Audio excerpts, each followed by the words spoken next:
As ONGs promovem ações de cuidados e conscientização para combater o abandono de animais e o incentivo à adoção responsável.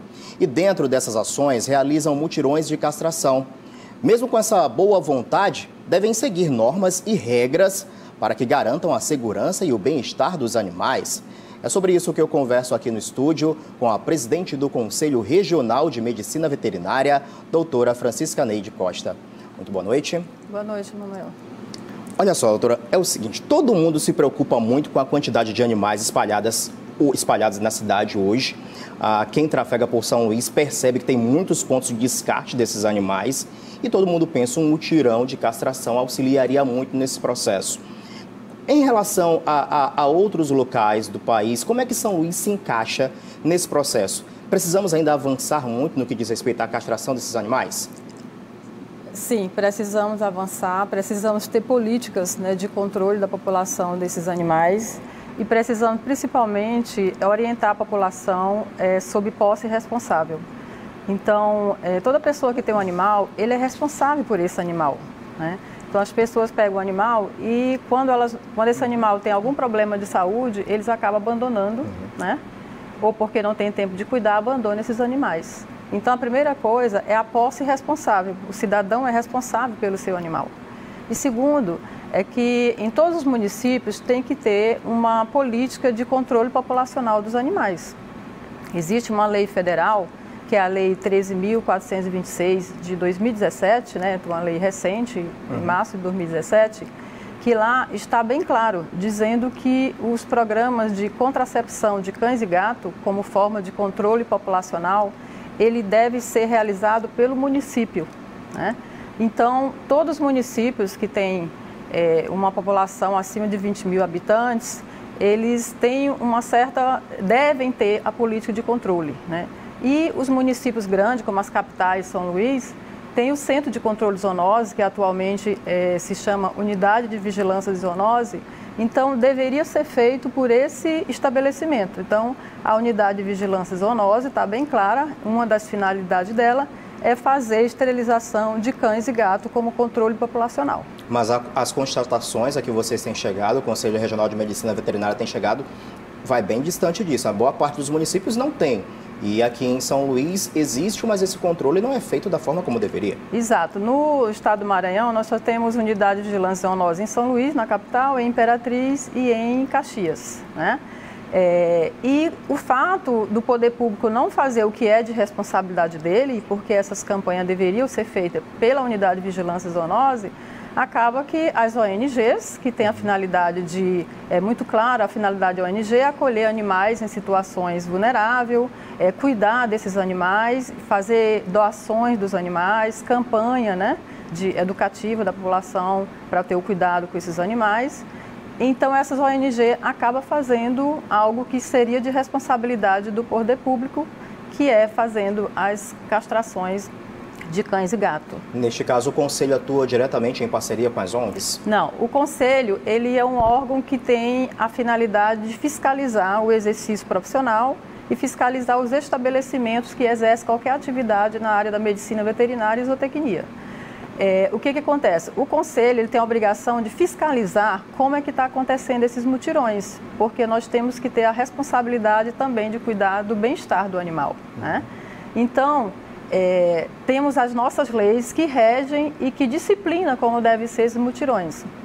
Então, pela resolução 1015 de 2012, que é uma resolução do Conselho Federal de Medicina Veterinária, está bem claro que a realização de cirurgias só pode ser feita em estabelecimentos devidamente cadastrados no Conselho de sua jurisdição, no caso aqui do Maranhão.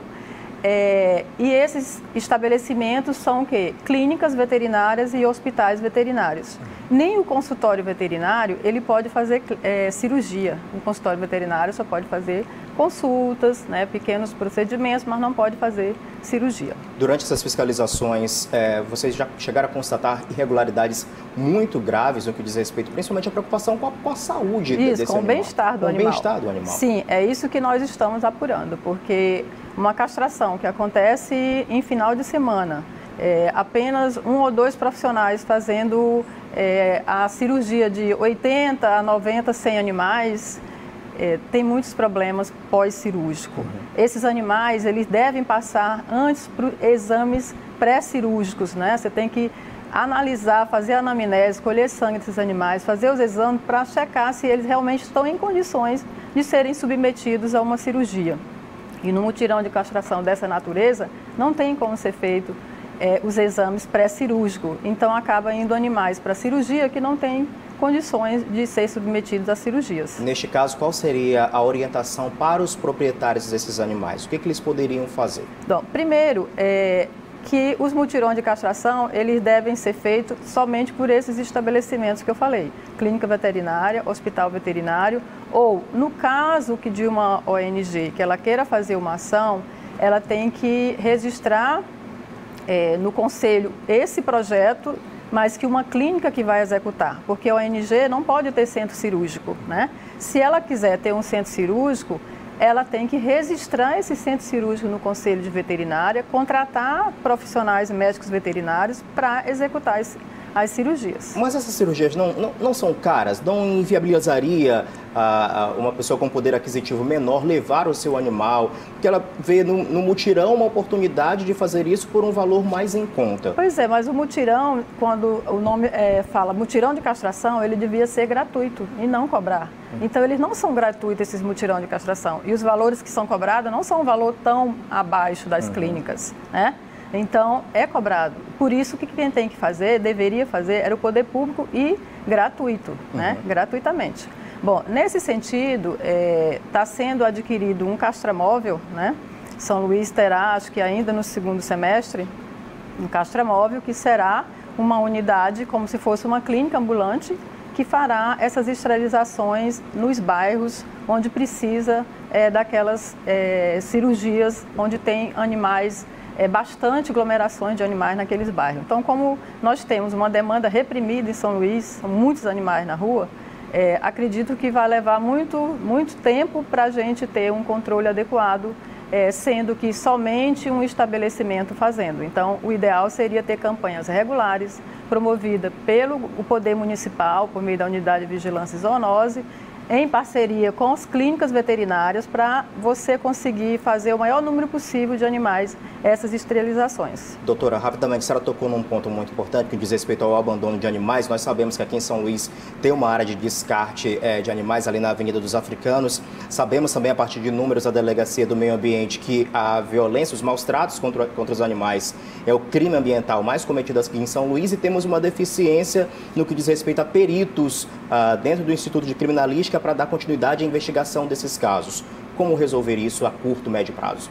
Então, a Lei de Crimes Ambientais, que é a Lei 9.605, ela, no seu artigo 32, está bem claro que maus tratos, abuso, né, qualquer forma de que você agride o animal, você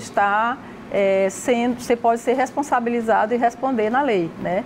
A prisão é de 3 meses a 1 ano, né? E você pode ser preso e pagar ainda fiança. Então, a Lei de Crimes Ambientais, ela está muito rígida nesse sentido, mas o que acontece? Para você provar que esse animal foi submetido a maus tratos, há necessidade do profissional médico veterinário emitir um laudo, né, para comprovar que houve maus trato, porque o maus trato não é somente quando tem lesão, né?